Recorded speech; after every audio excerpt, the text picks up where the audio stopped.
जय भीम नमोबुद्धाय घेऊया आढावा आजच्या बातम्यांचा। राज्यघटनेवरती कुणी माथा टेकतो तर कुणी हातात संविधानाचं पुस्तक दाखवतो, तरी देखील दलितांच्यावरील हल्ल्यांचे प्रमाण काही कमी होत नाही। यासाठी जातीयतेच्या लढ्यासाठी सज्ज राहिले पाहिजे असे प्रतिपादन ॲडव्होकेट सुरेश माने यांनी केले। कोल्हापूर जिल्हा हुपरी शहर यशवंत मंगल कार्यालयात भंते नागरत्न सभागृहात 9वी युवा बौद्ध धम्म परिषद संपन्न झाली। यावेळी जग बदलणारा बाप माणूस या पुस्तकाचे लेखक जगदीश ओहोळ यांचेही भाषण झाले। मार्शल रमेश जाधव यांना जीवन गौरव पुरस्काराने सन्मानित करण्यात आले, तर सामाजिक पत्रकार तसेच अन्य क्षेत्रातील व्यक्तींचाही सत्कार करण्यात आला। हुपरी तालुका हातकणंगले येथील भंते नागरत्नजी सभामंडप या ठिकाणी 9वी युवा बौद्ध धम्म परिषद संपन्न झाली। गेल्या 9 वर्षामध्ये या परिषदांचं आयोजन सातत्यानं दरवर्षी केलं जातं। केवळ परिषद घेऊन हे संस्था थांबत नसून तर वर्षभरात अनेक कृती कार्यक्रम सातत्यपूर्ण घेतले जातात। यामध्ये विविध विहारांमध्ये धम्मचर्चा, तसेच विहारांमध्ये ग्रंथालय स्थापन करणे, तसेच दरवर्षी वेगवेगळ्या क्षेत्रातील विविध क्षेत्रातील लोकांना मानाचा असा भंते नागरत्नजी राज्यस्तरीय पुरस्कार या ठिकाणी दिला जातो। आणि अगदी मोठ्या प्रमाणामध्ये दरवर्षी या ठिकाणी जनसमूह उपस्थित राहत असतो। विविध वक्ते भंतेजी तसेच मान्यवर या ठिकाणी येऊन मार्गदर्शन करत असतात। त्यामुळं कोल्हापूर, बेळगाव, सांगली, सातारा या जिल्ह्यांमध्ये धम्माचा प्रचार प्रसार आणि चळवळ गतिमान होण्यासाठी फार मोठी मदत होत चाललेली आहे। या परिषदेसाठी उपस्थित राहिलेले आणि सहकार्य केलेल्या सर्वांचे मी या ठिकाणी मनपूर्वक अभिनंदन आणि आभार व्यक्त करतो। लॉर्ड बुद्धाचे सुद्धा खूप खूप आभार। आम्ही आयुष्यभर कार्यरत राहिलो, ज्या कार्यासाठी आम्ही आयुष्यभर झटत राहिलो त्या कार्याचा जर नोंद घेतली जात असेल आणि तीही जर युवा वर्गाकडून घेतली जात असेल तर ते निश्चितच आशादायक चित्र आहे। युवा वर्गासाठीच आम्ही आयुष्यभर काम करत आहोत, इथून पुढेही तेच करणार आहोत। मात्र युवा वर्गानं सुद्धा बाबासाहेबांच्या ज्या मूळ संघटना आहेत त्या मूळ संघटनांच्याकडे विशेष प्रकर्षानं लक्ष द्यायला पाहिजे असं आम्हाला वाटतं। आणि याच एकमेव उद्देशानं समता सैनिक दलाची ही एक राष्ट्रीय बांधणी आम्ही अशा पद्धतीने केलेली आहे। जसं वेगवेगळ्या स्तरावरती वेगवेगळे युनिट्स काम करत होते, या सगळ्या युनिट्सना भारत देशाच्या पातळीवरती एकत्र आणण्याचं काम आम्ही गेल्या डिसेंबर 2023ला केलेलं आहे। आणि सगळे समता सैनिक दल आता भारतामध्ये एक होऊन काम करत आहेत। आणि या सगळ्या कामामध्ये आम्हाला रत्नागिरीची आमची जी टीम आहे, डॉक्टर गुलाबराजे यांच्या नेतृत्वाखालची, संतोष मोहिते यांच्या नेतृत्वाखालची, ते राष्ट्रीय प्रशिक्षक आहेत आणि गुलाबराजे हे आता आमचे राष्ट्रीय महासचिव आहेत। आणि कोल्हापूरचे रमेश रत्नाकर, शशिकांत खांडेकर, सुधाकर रणदिवे, आपलं आकाराम कांबळे, ही सगळी मंडळी घेऊन आम्ही हे काम करत आहोत। आणि आम्हाला या कामामध्ये कोल्हापूर जिल्ह्यातल्या युवा वर्गाकडून फार मोठ्या अपेक्षा आहेत आणि मी त्या दृष्टीनं आता इथं बांधणी करायचा प्रयत्न करणार आहोत। या ठिकाणी हुपरीमध्ये 9वी युवा बौद्ध धम्म परिषद संपन्न होत आहे। यामध्ये काल, आज आणि उद्या बौद्ध धम्माचा विचार करता काल, त्याच्या आधीचा काळ, हे जर सगळं बघितलं तर बाबासाहेबांनी आजपर्यंत जो बौद्ध धम्म घेऊन आलेला आहात आणि बाबासाहेबांनी या भारतवासियांच्या हातामध्ये जो बुद्ध दिलेला आहे, मला वाटतं की भारताला जर भविष्य उज्ज्वल करायचं असेल, हा भारत जर महासत्ता आणि जगातला एक प्रमुख देश म्हणून उभं करायचं असेल तर बुद्ध धम्माशिवाय या देशाला पर्याय नाही आणि पुढे या जगालाही बुद्धांशिवाय पर्याय नाही। कारण जगाची आजची जर आपण अवस्था पाहिली तर जगामध्ये होत असलेले वेगवेगळे कलह, जगातल्या वेगवेगळ्या देशामध्ये होत असलेले वाद, यावरती बुद्धांचा विचार आणि बुद्धांच्या आचरणानेच विजय मिळू शकतो आणि बुद्ध धम्म हाच या देशाचा अंतिम धम्म म्हणून उभा राहू शकतो असं मला या ठिकाणी सांगावं वाटतं। भारत के संविधान के अमृत महोत्सवी साल में देश भर संविधान के बारे में एक खुली बहस शुरू है। सरकार के माध्यम से अमृत महोत्सव के कार्यक्रम निश्चित किए गए हैं। पंतप्रधान, सरकार के मंत्री, राष्ट्रपति सभी संविधान के प्रति अपनी वफादारी बार बार साबित करने में लगे हैं।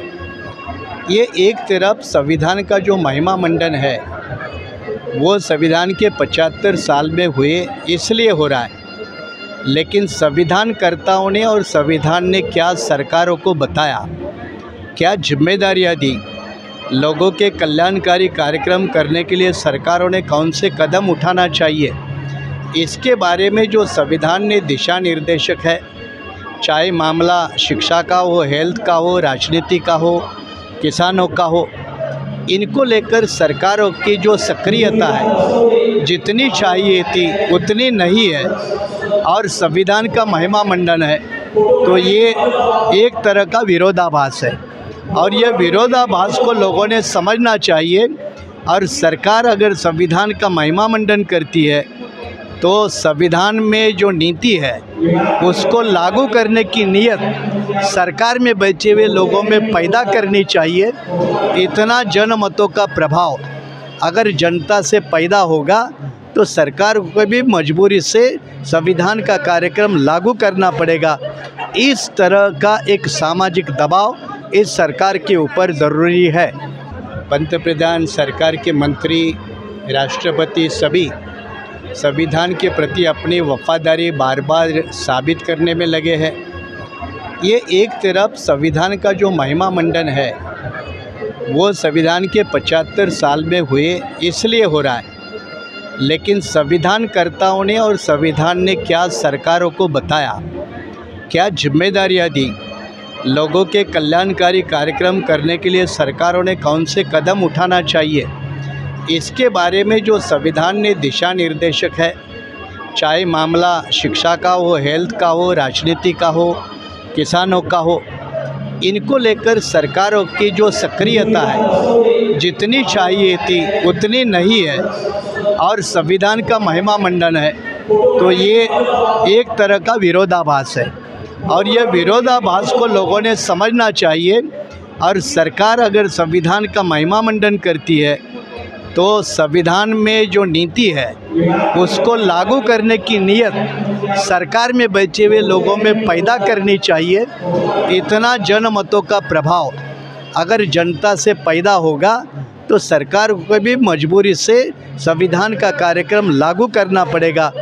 इस तरह का एक सामाजिक दबाव इस सरकार के ऊपर ज़रूरी है। रोग रेड्याला इंजेक्शन पकायला होईल म्हणून करताना एक शब्द मला बोलावा लागला की तुम्ही एक गोष्ट निर्धाराने जी चालवलेली आहे, तर सगळे कार्यकर्ते पाहिले सगळीकडे काम जात आहे आणि सगळे काम करतायत। आंबेडकरी मूवमेंटचे लोक कार्यकर्ते काम करत नाहीत असं नाही, आजही देशामध्ये मरत आहेत। नामांतरापासून जे आम्ही पाहतो आहोत लोक मरत आहेत, बाबासाहेबांच्या नावावर मरत आहेत, त्याच्यावर डोनेशन करतायत, दानदाते करतायत। म्हणजे आमच्यामध्ये 4 वाक्य कोटेशन फायनल झालेले आहे। पहिला गोष्ट आहे की समाजच बेईमान आहे, हे वाक्य बंद करा। शिका संघटित व्हा, संघर्ष करणे बाबासाहेबांच्या आणि कांशीरामजीच्या मुवमेंटमध्ये सुद्धा बरेचसे कोटेशन देण्यात आले। कोटेशनची गरज आहे, पण कोटेशन समाजात कोणते जात आहे, धम्म का बलिष्ठ होत नाही आहे। तर पहिली गोष्ट अशी झालेली आहे की जिकडे तिकडे लोक बोलतात की आपला समाज नालायक आहे, हे वाक्य बंद करा। पुढारी हलकट आहे, हे वाक्य बंद करा। कर्मचारी बेईमान आहे, हे वाक्य बंद करा। म्हणजे हे जे वाक्य व्हायरल झाल्यामुळे आम्हाला युटिलिटी करता येत नाही, एकत्र येत नाही आहे, माणसं तुटले जातात, सारखी त्याच्यावर टीका टिप्पणी न करता। म्हणजे कर्मचाऱ्यांनी त्याग केलेला आहे, समाज आपला लायक आहे म्हणून आपण इथपर्यंत आणलेला आहे आणि आपल्याला पुढे पण न्यायची जबाबदारी आहे। आणि म्हणून करताना वयोवृद्ध माणसांच्या बरोबरीनं युवा परिषद जर आहे तर मला हे पण पाहिजे होतं की युवकांच्यामधली मोठी संख्या इकडे उपस्थित करण्यामध्ये हे आयोजक यशस्वी झालेले आहे। कोपरीमध्ये पार पडलेल्या युवा बौद्ध धम्म परिषदेमध्ये 8 ठराव पारित करण्यात आले। या 8 ठरावामध्ये प्रामुख्याने बिंदू चौकामध्ये महात्मा फुले आणि डॉक्टर बाबासाहेब आंबेडकर यांचे पुतळे आहेत, पण तिथे शाहू महाराजांचा पुतळा नाही आहे आणि तो पुतळा व्हावा अशी आम्ही शासनाकडे मागणी केलेली आहे। त्याचसोबत डॉक्टर बाबासाहेब आंबेडकरांचं अप्रकाशित साहित्य जे आहे ते अप्रकाशित साहित्य शासनाने प्रकाशित करावं असाही आम्ही ठराव मांडलेला आहे। त्याचसोबत हे 75वं वर्ष चालू आहे स्वातंत्र्याचं, त्यासोबत संविधानाचंही चालू आहे आणि या 75व्या वर्षानिमित्त संविधानाचा जागर संपूर्ण भारतभर करण्यात यावा हाही ठराव आम्ही या ठिकाणी केलेला आहे। आणि आमच्या या परिषदेला अगदी महाराष्ट्र आणि कर्नाटकामधून जवळपास 1,500 ते 2,000 लोक उपस्थित राहिली, दिवसभर उपस्थिती होती। आणि या परिषदेमध्ये घटनातज्ञ, डॉक्टर सुरेश माने सर आणि वक्ते माननीय जगदीश ओहोळ सर यांचे मार्गदर्शन लाभले। त्यासोबत आम्ही जवळपास 24 लोकांना राज्यस्तरीय पुरस्कार देऊन आम्ही सन्मानित केलेला आहे। तर आमच्या या परिषदेची घोडदौड सुरू आहे असं म्हटलं तर काय वावगं ठरणार नाही। सर्वांना परिषदेच्या निमित्तानं मी शुभेच्छा देतो। धन्यवाद। जय भीम, जय भारत। मनुष्यात असलेली राक्षसी प्रवृत्ती नष्ट करायची असेल तर 3 दिवसांची नाही तर 7 दिवसांची बुद्ध चरित्र कथा आवश्यक आहे। ती आयोजित करण्याचे आश्वासन बुलढाणा अर्बन कोऑपरेटिव्ह संस्थेचे नवनिर्वाचित अध्यक्ष डॉक्टर सुकेश झंवर यांनी दिले। सद्भावना सेवा समिती बुलढाणा व सिंहनाथ सेवा संघाच्या वतीने आयोजित बुद्ध चरित्र कथेच्या समारोप प्रसंगी डॉक्टर सुकेश झंवर बोलत होते। भगवान बुद्धांच्या कथेचा एक छोटासा कार्यक्रम बुलढाणा अर्बन आणि त्यांच्या मित्रपरिवारांनी आमच्या मित्रपरिवारांनी आयोजित केला आणि मी सुरुवातीच्या पहिल्या दिवशी कथा ऐकली। काल मी येऊ शकलो नाही, आजही मी 1 तास आलो आणि फार सुंदर असं महाराजांचं जे सांगणं होतं आणि मी जी बाहेर सगळ्या लोकांकडून जी स्तुती ऐकली खरोखर, आणि जेव्हा 1 तास मी आता अनुभवलं अत्यंत मधुर वाणीमध्ये, अत्यंत सुंदर पद्धतीने, साध्या सोप्या पद्धतीने, आणि बुद्धांचे विचार किती प्रेरक आहे समाजाला, किती प्रासंगिक आहे आजच्या युगामध्ये, हे महाराजांनी आपल्याला सांगितलं, भंतेंनी आपल्याला सांगितलं।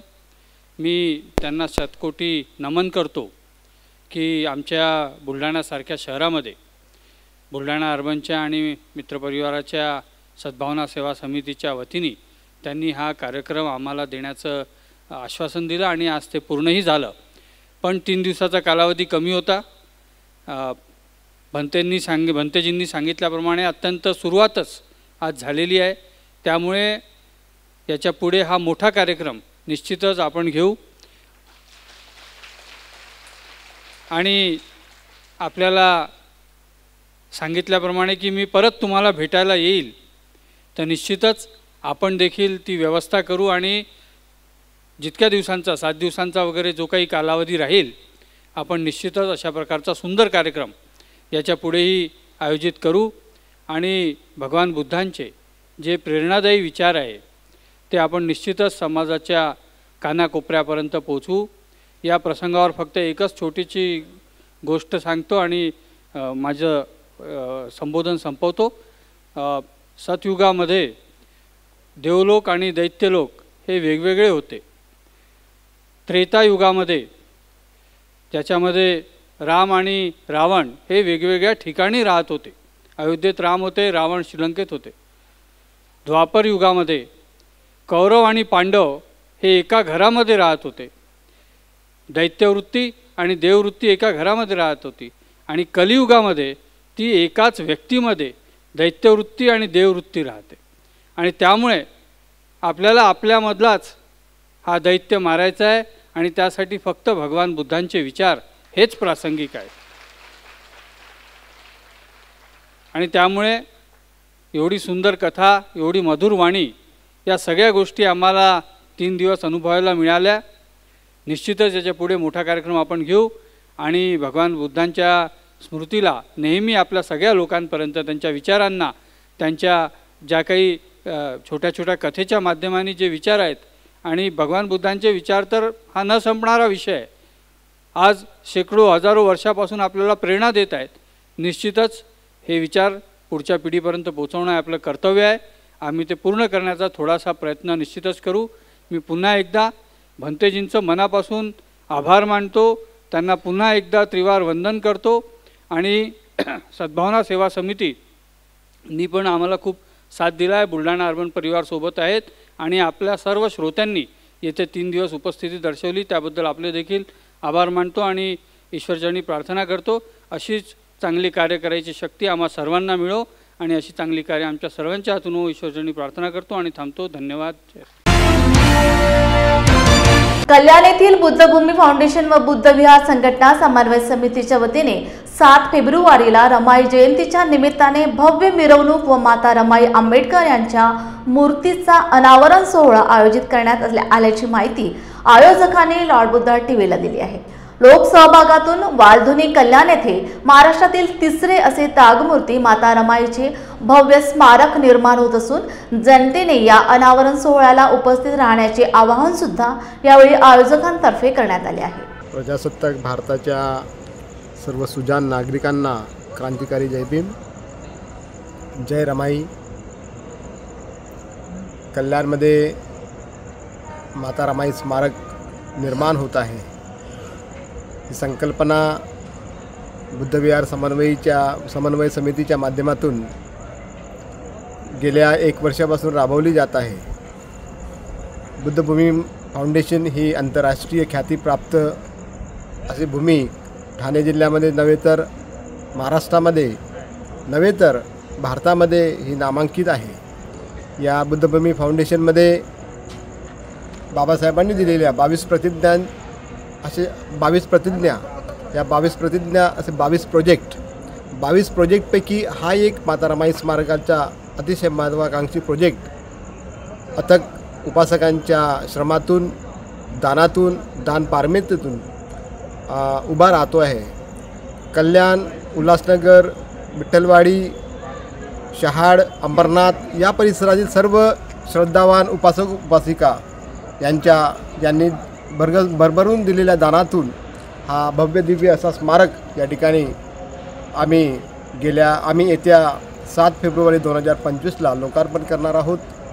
लोकार्पणाचे 2 टप्पे असणार आहेत। यामध्ये 7 फरवरी 2025 माता रमाईची जयंती फार मोठ्या उत्साहाच्या वातावरणामध्ये भव्य दिव्य अशा स्वरूपामध्ये चोपडा कोड, डॉक्टर बाबासाहेब आंबेडकर स्मारक, उल्हासनगर ते बुद्धभूमी फाउंडेशन या इथपर्यंत मार्च करण्यात येणार आहे। त्यामध्ये या बुद्धभूमी फाउंडेशनचे संस्थापक अध्यक्ष आदरणीय गौतमरत्न महाथेरोजी यांच्या अध्यक्षतेखाली आणि मूर्तिदानदाते आदरणीय उपासिका मीराताई सपकाळे यांच्या अध्यक्षतेखाली त्यांच्या मार्गदर्शनाखाली त्याचबरोबर या बुद्धविहार समन्वय समितीचे सर्व समन्वयक त्यामध्ये विनायक आठवलेजी, इंजिनियर गौतम बस्तेजी, नवीन गायकवाड, मी स्वतः डॉक्टर प्राध्यापक महेंद्र दैवले, रोहिणीताई जाधव असे असंख्य उपासक उपासिका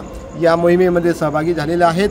मी सर्व बांधवांना आमच्या या समितीच्या माध्यमातून मी अशी विनंती करतो, आपण सर्वांनी या प्रोजेक्टमध्ये सहभागी होऊन तनमन धनाने सहकार्य करावं, दानपारमिता संपादन करावी अशी मी विनंती करतो। धन्यवाद। जय भीम, नवबुद्धाय। मी नवीन यशवंत गायकवाड, बौद्धविहार संघटना समन्वय समिती मुख्य समन्वयक प्रमुख। या व्हिडिओच्या माध्यमातून लॉर्ड बुद्धा टीव्हीच्या माध्यमातून आपणा सर्वांना आवाहन करतो की ठाणे जिल्ह्यामध्ये सर्वप्रथम त्यागमूर्ती माता रमाई आंबेडकर यांचं भव्य स्मारक होत आहे। हे स्मारक ठाणे जिल्ह्यातील आंतरराष्ट्रीय बौद्धस्थळ बुद्धभूमी फाउंडेशन कल्याण येथे होत आहे। आदरणीय भंते गौतमरत्न थेरो यांच्या मार्गदर्शनाखाली हे संपूर्ण काम पूर्ण होत आहे। आत्तापर्यंत या संपूर्ण ठाणे जिल्ह्यातील शहरातील संपूर्ण दानदात्यांनी आपलं दान देऊन या स्मारकाचं काम आत्तापर्यंत 70% पूर्ण केलेलं आहे। हे काम 7 फेब्रुवारी 2025 सुरुवात झालं आणि 7 फेब्रुवारी 2024 सुरुवात झालं। 7 फेब्रुवारी 2025पर्यंत हे संपन्न करण्याचं होतं आणि त्याच वेळेस आपण संपूर्ण काम पूर्ण केलेलं आहे। माता रमाईची जयंती आलेली आहे। या जयंतीनिमित्त आपण एक भव्य मिरवणुकीचं आयोजन केलेलं आहे। या शहरामध्ये अजूनपर्यंत माता रमाईची जयंती साजरी झालेली नाही। त्याच उत्साहाने त्याच जल्लोषाने ही जयंती साजरी करण्याचे समितीने ठरवलेलं आहे। ही जयंती होणार आहे। या स्मारकामध्ये ज्या माता रमाईचा पुतळा आपण बनवायला दिलेला आहे त्याचं अनावरण त्या दिवशी होणार आहे। पहिल्या टप्प्यातील लोकार्पण सोहळा 7 फेब्रुवारी 2025ला संपन्न होणार आहे। या व्हिडिओच्या माध्यमातून मी आवाहन करेल, आपण सर्वांनी मोठ्या संख्येने उपस्थित राहा। अजूनही स्मारकाचं 30% उर्वरित काम बाकी आहे।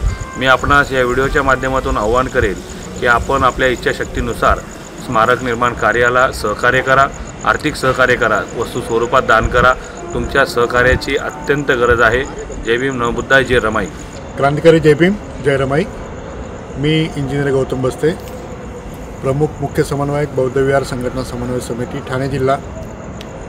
बंधू भगिनींनो, मित्रांनो, आपण आता बुद्धभूमी फाउंडेशनमधील रमाई स्मारकामध्ये आहात। रमाई स्मारक हे ठाणे जिल्ह्यातील आंतरराष्ट्रीय बौद्ध स्थळ बुद्धभूमी येथे होत आहे आणि हे महाराष्ट्रातील हे तिसरं मोठं रमाईंचं स्मारक असणार आहे. एक स्मारक हे वननगाव येथे त्यांचे जन्मस्थळी आहे, त्याचबरोबर त्यांचे जे ते निधन झाले त्या वरळी ठिकाणी माता रमाईंचे स्मारक बनतं आहे.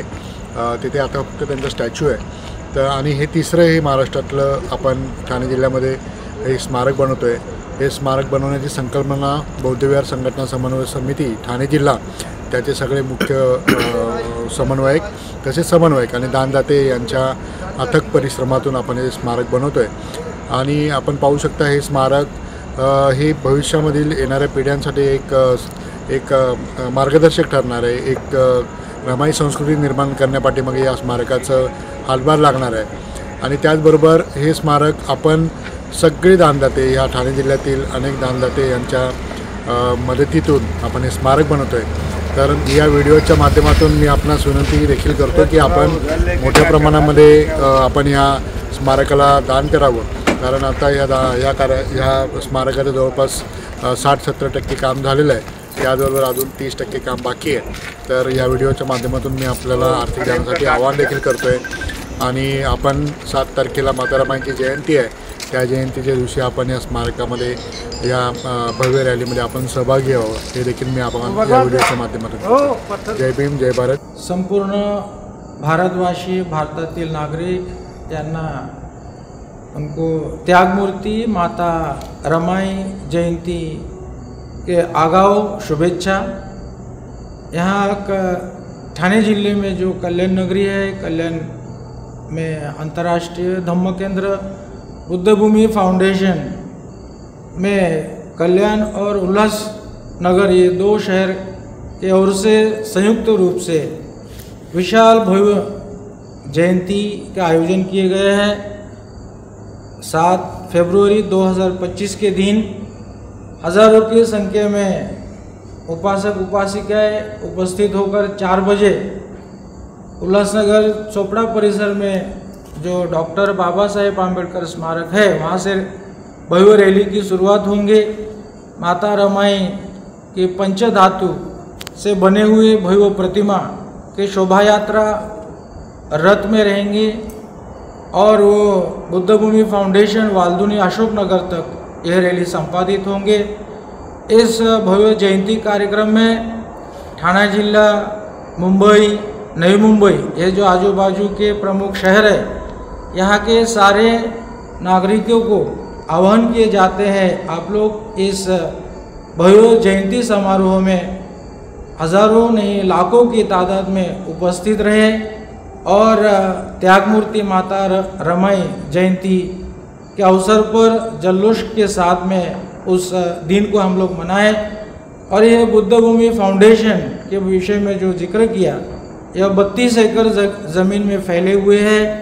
यहाँ पर अनेक सारे उपक्रम चालू है. भविष्य में राष्ट्रीय प्रकल्प यहाँ पर होने जा रहे हैं, जिसके लिए स्थानीय लोक प्रतिनिधि और राज्य शासन में हम लोग 1000 कोटी निधि के भी प्रस्ताव नियोजन के साथ, प्रोजेक्ट के साथ सादर किए हैं. सरकार के साथ में हमारे लगातार आए दिन विचार विनिमय होते रहते हैं इस विषय में. शासन को, सरकार को, केंद्र शासन हो, राज्य शासन हो और स्थानिक लोक प्रतिनिधि, विशेष तौर पे जो खासदार जी हैं डॉक्टर श्रीकांत जी शिंदे, उनको हम इस अवसर पर वापस आह्वान करते हैं. उन्होंने जो बुद्धभूमि फाउंडेशन में स्वयं आकर यहाँ तमाम नागरिकों को, बुद्धभूमि फाउंडेशन के अन्वयी को एक प्रकार के जो प्रॉमिस किए थे वो उन्होंने जल्दी पूरा करे और यहाँ पर जो स्कूल, कॉलेज, शिक्षण केंद्र, स्मारक, विशाल भव्य बुद्ध रूप की निर्मिति, ग्रंथालय, कंप्यूटर सेंटर, रिहेबिलिटेशन सेंटर, इस प्रकार से वृद्धाश्रम इत्यादि जो प्रकल्पित है, नियोजित है, उन कार्यों को सरकार के साथ साथ हम तमाम अन्वयी नागरिक जो अभी तक इसको हम लोग संवर्धन करते आ रहे हैं, अभी तक यहाँ कोई भी लोक प्रतिनिधि योग्य कुछ भी प्रकार के सहकार्य नहीं होने के बावजूद भी हमारे जो आज के तारीख में बाबा साहब आम्बेडकर के बौद्धान्वेयी सक्षम हुए हैं, उनकी सक्षमता से आर्थिक जो और श्रमदान, आर्थिक, श्रमिक, काया, वाचा, मन से यहाँ पर सालों से तमाम लोग जुड़े हुए हैं। तो ऐसे ही जब तक शासन की ओर से हमें बड़े रूप से सहकार्य नहीं मिलते हैं तब तक हमारी ओर से कार्य चालू ही है, यह अनवरत चालू रहेंगे। तो इसलिए तमाम नागरिकों को वापस आह्वान है, आप लोग इस बुद्धभूमि फाउंडेशन के विविध कार्यों के साथ जुड़े और आए इस 7 फरवरी के दिन हज़ारों की तादाद में त्याग मूर्ति माता रमाई जयंती हम लोग मनाएं, ऐसे हम जाहिर अपील करते हैं, आह्वान करते हैं। धन्यवाद। नमो बुद्धाय। जय हिंद। जुन्या पिढीतील आंबेडकरी गायक, गीतकार तथा नांदेड जिल्हा परिषदेतील आदर्श शिक्षक हिरामन आठवले गुरुजी बारडकर यांचे वृद्धापकाळाने वयाच्या 85व्या वर्षी दुःखद निधन झाले असून त्यांच्या पार्थिवावर नांदेड जिल्ह्यातील बारड या गावी अंत्यसंस्कार करण्यात आले।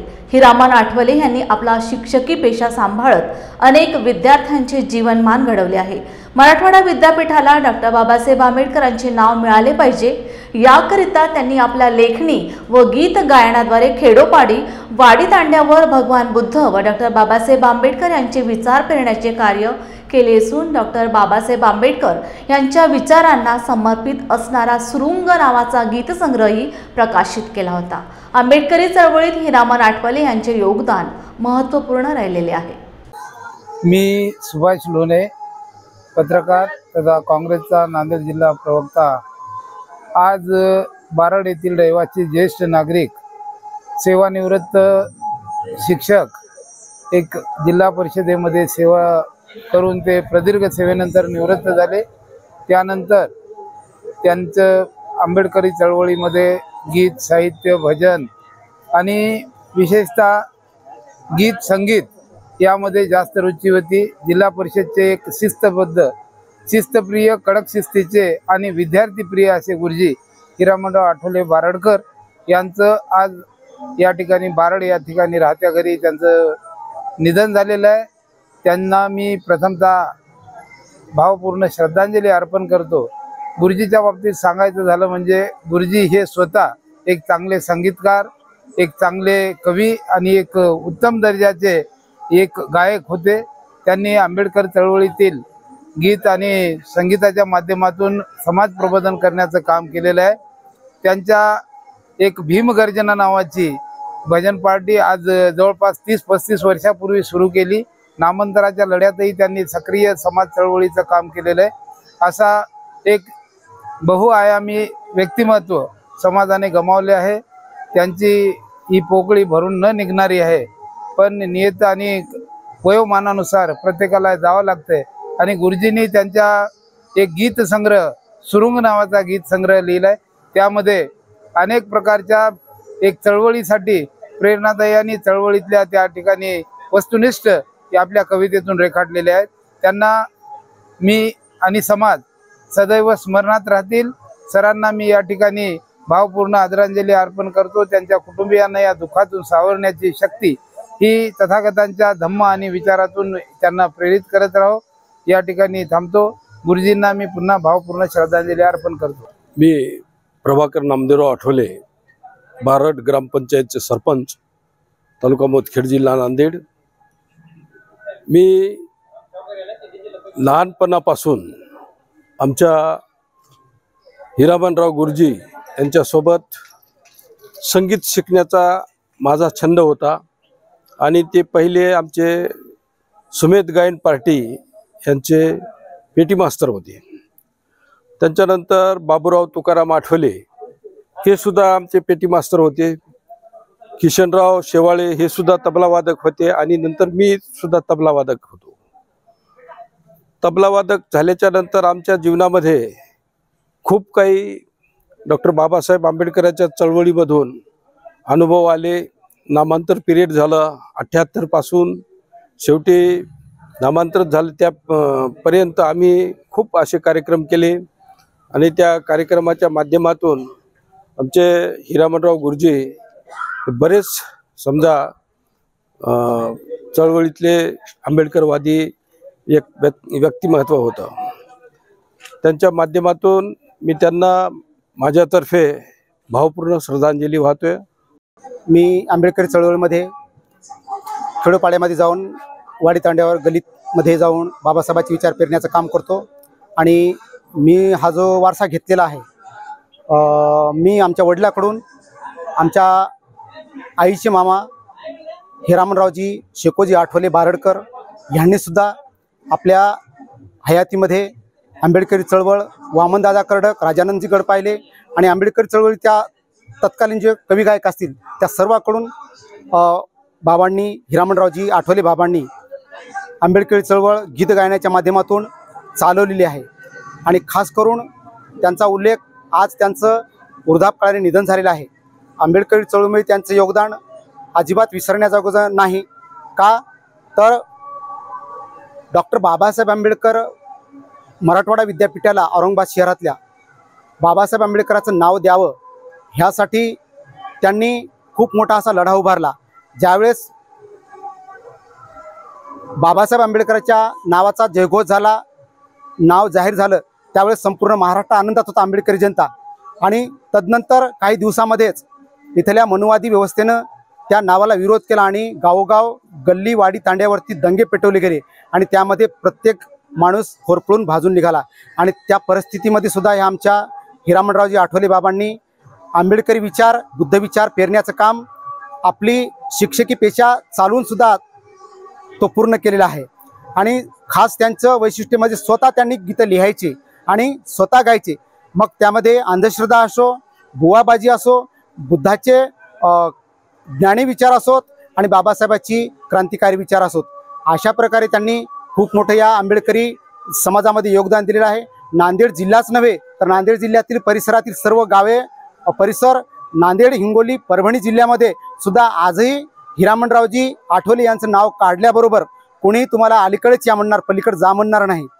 बंधूंनो, मी खेडेगावातून येतो, कदाचित माझी भाषा तुम्हाला खेडोळ वाटेल, परंतु हिरामणरावजी आठवले यांच्या विषयी आणि त्यांच्या माध्यमातून बाबासाहेब आणि बुद्धाच्या विषयी माझी तळमळ समजून घ्या.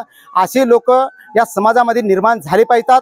आणि मला या माध्यमातून आमचे लॉर्डबद्ध टीव्हीचे सर्वेसर्वा नांदेड जिल्हा प्रतिनिधी सदाशिवरावजी गच्चे साहेब यांनी 2 शब्द बोलण्याची संधी दिली, त्याबद्दल मी त्यांचा धन्यवाद व्यक्त करतो, आभारी आहे. मी आनंद सूर्यवंशी दाभड येथील रहिवासी आहे. हिरामण आठवले गुरुजी आणि आमचे जिव्हाळ्याचे संबंध आहेत, ते आमचे मामा आहेत. त्यांच्या जाण्याने समाजाची फार मोठी हानी झालेली आहे. हिरामण गुरुजींनी आपल्या शिक्षकी पेशा सांभाळताना समाज प्रबोधनाचं फार मोठं कार्य केलेलं आहे. त्यांच्या कार्याचं आजही आम्हाला आठवण येते. आमच्यासारख्या तरुण पिढीला जुन्या रूढी आणि परंपरेतून बाहेर काढण्याचं फार मोठं योगदान त्यांच्या माध्यमातून आम्हाला मिळालं. त्यांच्या जाण्यामुळे आमचं फार मोठं नुकसान झालेलं आहे. तसेच सर हे आठवले गुरुजी हे कवी होते, स्वतः कविता करायचे, शेतीबाडी सांभाळायचे.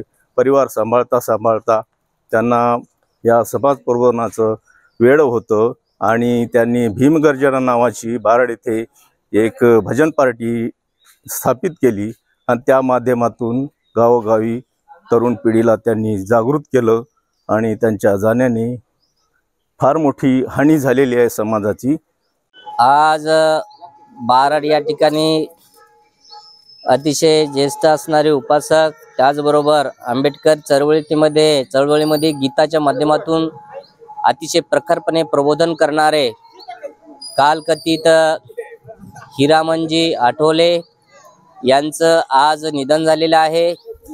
आणि त्यांच्या निधनानंतर आंबेडकरी समाजामध्ये गीताच्या माध्यमातून प्रबोधन करणाऱ्यांची पोकळी निर्माण झालेली आहे. अतिशय धडाडीचे कार्यकर्ते, नामांतराच्या काळामध्ये डॉक्टर बाबासाहेब आंबेडकरांचं नाव विद्यापीठाला मिळालं पाहिजे असा त्यांचा खूप मोठा आग्रह होता. आणि असे एक अतिशय ज्येष्ठ असणारे उपासक कालकथित हिरामणजी आठवले यांचं निधन झालं. त्यांच्या कार्याला, त्यांच्या संपूर्ण म्हणजे कार्याला पुष्पांजली अर्पण करण्यासाठी मोठ्या प्रमाणामध्ये या ठिकाणी आठवले परिवाराचे ज्ञातिगण या ठिकाणी उपस्थित झालेले आहे। ठीक 5 वाजता त्यांच्यावर अंतिम संस्कार करण्यात येणार आहेत, तेव्हा सर्वांनी त्यामध्ये सहभागी व्हायचा आहे। सर्वांचं मंगल हो। मी नरसिंग आठवले बारडकर। आज आमच्या नंदीपनगर बारड येथे आमचे मार्गदर्शक काका आदरणीय हिरामणरावजी गुरुजी यांचं दुःखद निधन झालेलं आहे। त्यांच्याविषयी सांगायचं म्हणजे या बारड आणि बारड परिसरामध्ये त्यांनी एक नावलौकिक केलेला होता। त्यांनी स्वतः गायक होते, कवी होते आणि भजनाचा उत्कृष्ट संच त्यांच्यासोबत होता आणि त्यांनी अहोरात्र असे समाज प्रबोधनाचं काम या आसपासच्या खेड्यामध्ये आणि नांदेड जिल्ह्यामध्ये केलेलं आहे। त्यांच्या चळवळीविषयी सांगायचं झालं तर डॉक्टर बाबासाहेब आंबेडकरांच्या चळवळीमध्ये अग्रगणी नाव त्यांचं घेतलं जातं। नामांतराचा पिरियड असो की त्यांच्या कोणताही पिरियड असो, ते एक उत्कृष्ट अशा या समाजाच्या कामासाठी नेहमी तत्पर असायचे। नामांतराच्या पिरियडमध्ये त्यांच्यावर एक संकट आलेलं होतं, त्यांना लोकांनी मारण्याचा बेत केलेला होता, तरी त्याही संकटामधून त्यांनी मात करून आपल्या समाजासाठी अतिशय मोलाचं काम केलेलं आहे। आणि नामांतराच्या पिरियडमध्ये त्यांनी विविध अशा खेड्यापाड्याला गावामध्ये जाऊन आपल्या युवकांना प्रबोधन केलेलं आहे। अशा या थोर व्यक्तिमत्वास या ठिकाणी मी भावपूर्ण श्रद्धांजली अर्पण करतो। मी इंजिनियर भरतकुमार कानिंदे। आज हिरामणराव गुरुजी यांचा सकाळी निधन झालं। हे त्या काळामधील आंबेडकरी चळवळीतले एक ज्येष्ठ नेते आणि त्यांच्या जीवनामध्ये ते एक पेशाने शिक्षक होते आणि त्यांनी हजारो असे विद्यार्थी घडवलेले आहेत आणि ते करत असताना सुद्धा त्यांनी सामाजिक भरपूर काम केलेलं आहे। म्हणून मी व माझ्या परिवाराच्या वतीनं, कानिंदे परिवाराच्या वतीनं त्यांना भावपूर्ण आदरांजली वाहतो। जय भीम, जय क्रांती। आंबेडकरी गीतकार, गायक, प्रबोधनकार, सामाजिक कार्यकर्ते हिरामणराव शेखोजीराव आठवले बारडकर यांच्या आकस्मिक निधनाबद्दल मी प्रथमतः त्यांना भावपूर्ण आदरांजली व्यक्त करतो। कालवश हिरामणराव आठवले एक जुन्या पिढीचे अतिशय जाणते लेखक, विचारवंत आणि गीतकार, गायक या म्हणून त्याने परिचित होते। त्याने अनेक वर्ष आंबेडकरी समाजाला गीताच्या माध्यमातून, गायनाच्या माध्यमातून, आपल्या लेखनाच्या माध्यमातून समाज प्रबोधन करण्याचं काम त्यांनी अहोरात्र केलं। त्यांना अनेकदा या त्यांच्या सामाजिक कामाबद्दल अनेकदा त्यांना संकटांना सुद्धा सामोरं जावं लागलं, तरीसुद्धा आपला बाणा कुठेही न सोडता एक आंबेडकरी विचाराचा सच्चा कार्यकर्ता म्हणून हिरामणराव आठवले यांची कायम स्मरणात राहतील।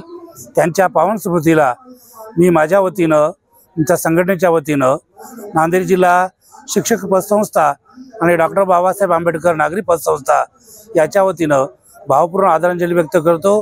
त्यांना, त्यांच्या कुटुंबियांना या दुःखातून सावरण्याची त्यांना प्रेरणा मिळो, तथागतांच्या मार्गाने जाण्याची त्यांना प्रेरणा मिळो, अशा प्रकारची मी मंगलकामना या ठिकाणी व्यक्त करतो।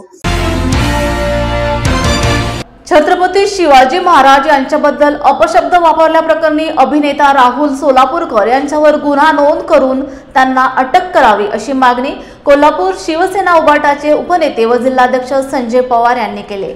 फुले शाहू आंबेडकर यांचा अपमान करण्याचा जणू काहींनी विडा उचलला असून महापुरुषांचा वारसा असलेल्या महाराष्ट्राला बदनाम करण्याचा प्रयत्न केला जात आहे, तो कदापिही खपवून घेतला जाणार नाही, अन्यथा शिवसेना आपल्या स्टाईलने याला उत्तर देईल असा इशारा संजय पवार यांनी दिला आहे। जय महाराष्ट्र। छत्रपती शिवाजी महाराज यांचा अपमान राहुल सोलापूरकर यांनी केलेला आहे। अत्यंत खालच्या पातळीवर त्यांना टीका केलेली आहे, लाच घेऊन आग्र्यावरून सुटका झालेली आहे आणि अनेक अशा पद्धतीने त्यांनी अपमान केलेला आहे। राहुल सोलापूरकरचा आम्ही तीव्र शब्दात निषेध करतोय, परंतु ह्या सरकारने त्यांना त्वरित अटक करणं गरजेचं आहे। ह्या सरकारमध्ये असलेली काही मंडळी, विशेषतः या भाजप सरकारमध्ये, त्यांच्या विचाराच्या सरकारमध्ये काही लोकांनी वारंवार छत्रपती शिवाजी महाराज, शाहू फुले आंबेडकरांचा अपमान करण्याची स्पर्धा सुरू केलेली आहे आणि हा महाराष्ट्र सहन करतोय। या छत्रपती शिवाजी महाराजांचा अपमान, जे आपलं दैवत आहे, त्याचा आपण उठसंब्या कोणतरी, चटरपटर कोणता अपमान करतोय ते आपण सहन करायचं? कोण राहुल सोलापूरकर? कोण आहे ते? एक अडगळीत पडलेली व्यक्ती, कुठं तर प्रसिद्धीच होतात येण्यासाठी आणि कुठला तर चिरीमिरी घेऊन छत्रपती शिवाजी महाराजांचा अपमान करत जातील आणि आपण गप्प बसायचं नाही. गप्प बसणार. या महाराष्ट्रातील शिवप्रेमी, शिवसैनिक, शिवभक्त अजिबात कुठल्याही पद्धतीमध्ये छत्रपती शिवाजी महाराजांचा अपमान सहन करणार नाहीत. राहुल सोलापूरकरांना अटक झाली पाहिजे अशी आमची मागणी आहे. सरकारने गंभीर विचार केला पाहिजे आणि अटक केली पाहिजे. कोश्यारी झाले आणि कोण झाले, आता राहुल सोलापूरकर बाहेर काढलाय तुम्ही. ह्या कोल्हापुरात राहुल सोलापूरकरांना एक सांगतो, याचं धाडस करू नका. कोल्हापूर पायतानी तुमचं स्वागत करू आम्ही शिवसैनिक आणि शिवभक्त आणि शिवप्रेमी. आणि विशेषतः कोल्हापुरातील संस्थांनी संघटनांनी एक लक्षात ठेवलं पाहिजे. त्याला विनंती करतो, अशा नालायक माणसाला कोल्हापूरमध्ये बोलण्याचं धाडस करू नका. अन्यथा शिवसैनिक त्याचा चोख त्याला प्रत्युत्तर देतील आणि त्याला पळवून लावतील हे वाक्य निश्चित.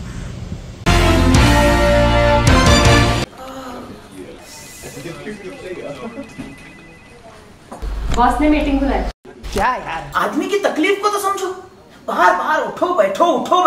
जनाब, तकलीफ उठने बैठने की नहीं, तकलीफ बवासीर की है. बवासीर, फिशर, भगंदर, पाइलोनियल साइंस का आयुर्वेद तथा आधुनिक लेजर से उपचार. अभ्युदय पाइल्स लेजर हॉस्पिटल, लोहार समाज भवन के पीछे, महापुष्प सोसाइटी, शताब्दी नगर चौक से मनीष नगर रोड, नागपुर. कॉल और विजिट करें www.pilesfistulacure.com.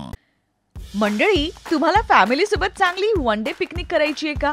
मग आजच भेट द्या सातपुड्याच्या पर्वत रांगेत कोल्हार प्रकल्पाच्या पायथ्याशी निसर्गाच्या कुशीत वसलेलं श्याम लीला टुरिझम अँड रिसॉर्टला. पारंपरिक शेतकी संस्कृती आणि नाविन्यपूर्ण सेवा सुविधांचा अनोखा संगम. प्रशस्त फळबाग व शिवार फेरी, मुलांना एन्जॉय करण्यासाठी प्ले एरिया, विविध खेळ, स्विमिंग पूल, रेन डान्स, सेल्फी पॉइंट आणि बरंच काही. नाश्ता आणि चुलीवरील व्हेज नॉन व्हेज जेवणाचा आस्वाद. राहण्याचीही उत्तम व्यवस्था. वन डे पॅकेज 699 पासून सुरू. लग्न, रिसेप्शन, वाढदिवस यासाठी देखील स्वतंत्र व्यवस्था करून मिळेल. अल्पावधीतच लोकप्रिय झालेले कृषी पर्यटन स्थळ श्याम लीला ॲग्रो टुरिझम अँड रिसॉर्ट. बुकिंगसाठी संपर्क मुक्काम तेलंखेडी, नवनाथ आश्रमाजवळ, पांढुर्णा रोड, तालुका सावनेर, जिल्हा नागपूर. मोबाईल 7276366752 किंवा 9021433560. पुणे महानगरपालिकेच्या नगर रोड वडगाव शहरी क्षेत्रीय कार्यालयात आता कर्मचाऱ्यांच्या टेबलावर पिण्याच्या पाण्याच्या प्लास्टिक बॉटलऐवजी तांब्या आणि फुलपात्र दिसू लागले आहेत. प्लास्टिक मुक्त पुणे शहर करण्याच्या दृष्टीने पहिले पाऊल उचलणाऱ्या या क्षेत्रीय कार्यालयाच्या उपक्रमाचे कौतुक सर्व स्तरातून केलं जाऊ लागलंय. नक्की काय आहे हा उपक्रम, याबाबत क्षेत्रीय कार्यालयाचे सहाय्यक आयुक्त संजय पोळ यांनी वृत्तांत सांगितलाय. त्यामध्ये सगळं तर सुरुवात आम्हाला असं वाटलं की कुठलीही गोष्ट ज्या वेळेला आपण समाजाला सांगतो तर ती समाजाला सांगितल्यानंतर त्यांनी अंमलात आणायच्या आधी जर आपण ते अंमलात आणली तर समाज त्याचा चांगल्या प्रकारे त्याला फॉलो करू शकतो. म्हणून सुरुवात आपणच का स्वतःपासून करू नये आणि त्याच दृष्टीने आम्ही ही योजना, हा उपक्रम राबवतो आहे की बाबा पहिले छोट्या प्रमाणात पाण्याच्या बाटल्यांचा जो काही वापर होतो, ज्याचा कचरा मोठा होतो, तर तो मोठा कचरा कमी करण्यासाठी आम्ही आमच्या वॉर्ड ऑफिसमध्ये तांब्या आणि पेला याच्यामध्येच पाण्याचा वापर करण्याचं सुरू केलं आहे.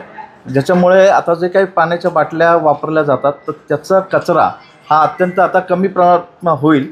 आणि अशीच जर योजना किंवा हा जो उपक्रम आहे तो प्रत्येक आस्थापनेमध्ये जर लागू झाला तर मला वाटतं अख्ख्या पुणे शहरामध्ये आणि पर्यायाने या देशासाठी आणि जगासाठी सुद्धा हा जो कचरा आपल्याला त्रासदायक ठरतोय तो यापुढे ठरणार नाही.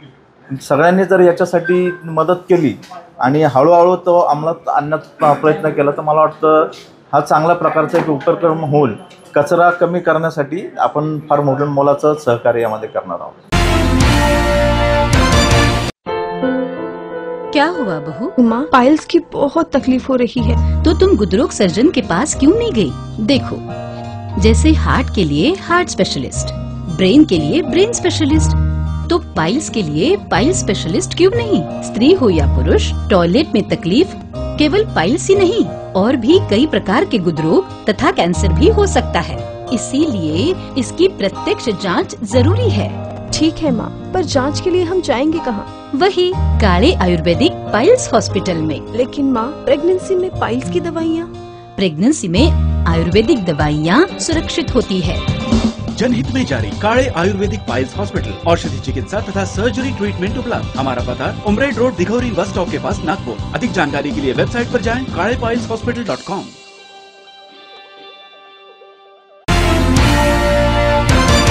कस्तुरबा हेल्थ सोसायटी व सेवाग्राम रुग्णालयातील आरोग्य कर्मचाऱ्यांच्या विविध मागण्यांसाठी मागील 15 दिवसांपासून ठिय्या व मागील 9 दिवसांपासून उपोषण सुरू होते। ते आज संस्थेचे सचिव गर्ग यांनी आपल्या मागण्या मान्य झाल्याचे लेखी पत्र दिल्याने हे उपोषण मागे घेण्यात आले, अशी माहिती कामगार नेते तुषार उमाळे यांनी दिली।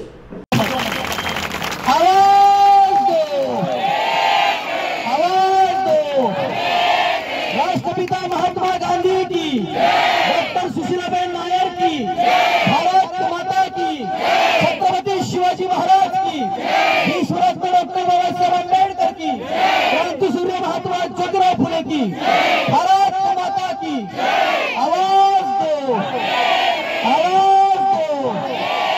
हॉस्पिटलमधील कर्मचाऱ्यांच्या HRA, provident fund, time on promotion अशा वेगवेगळ्या 8 ते 9 मागण्यांसाठी 22 जानेवारीपासून इथे बेमुदत ठिय्या आंदोलन आणि मागच्या 9 दिवसापासून आमचे 6 सत्याग्रही या ठिकाणी आमरण उपोषणाला बसले होते। मात्र सुरुवातीला गांधींच्या संस्थेमध्ये, कस्तुरबांच्या नावाने असलेल्या संस्थेमध्ये आम्हाला कुठलाही प्रतिसाद मिळाला नाही।